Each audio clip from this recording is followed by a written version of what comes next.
This month, we leap out of the year of the rabbit and usher in the wood dragon. Traditionally associated with growth and abundance, there are hopeful rumblings for the global economy as the dragon emerges from its lair.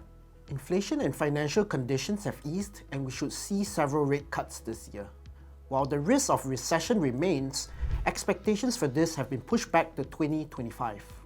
Declining consumer savings, slowing credit growth, upcoming elections, and the impact of the Red Sea crisis on inflation are amongst the risks that could derail these expectations. Conversations with clients in Asia reflect this sentiment as the appetite for risk has risen. On the macro front, many are now expecting a soft landing this year and for rate cuts to commence in the second half of 2024.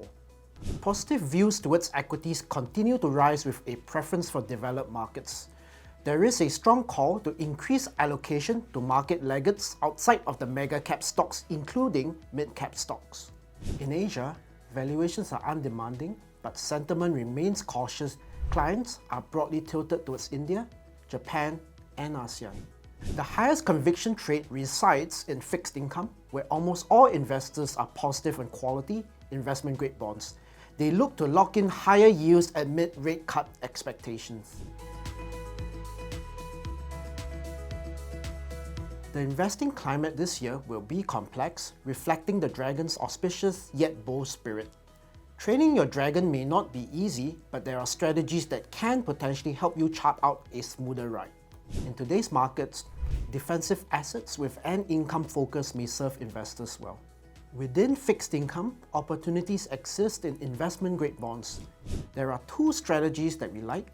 The first is a defensive, US-focused strategy that invests dynamically across government bonds and developed market investment-grade corporates.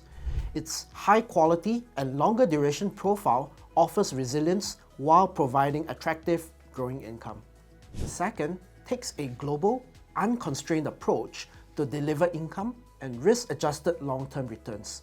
We are seeking opportunities across the quality spectrum that offer defensive returns.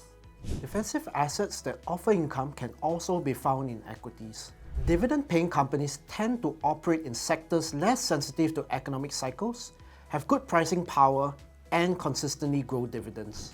Investors can either allocate directly into a basket of dividend stocks or one with an additional layer of covered calls on individual stocks to further enhance income. China may not be off to a roaring start this year, but there are opportunities in Asia amidst uncertainty. For investors seeking regional exposure, we like dividend stocks for their defensiveness and quality growth stocks with sustainable characteristics that benefit from the increased focus on ESG. In China and Japan, we prefer strategies that invest in overlooked quality companies. This contrarian approach has historically proven to outperform broader markets over the longer term.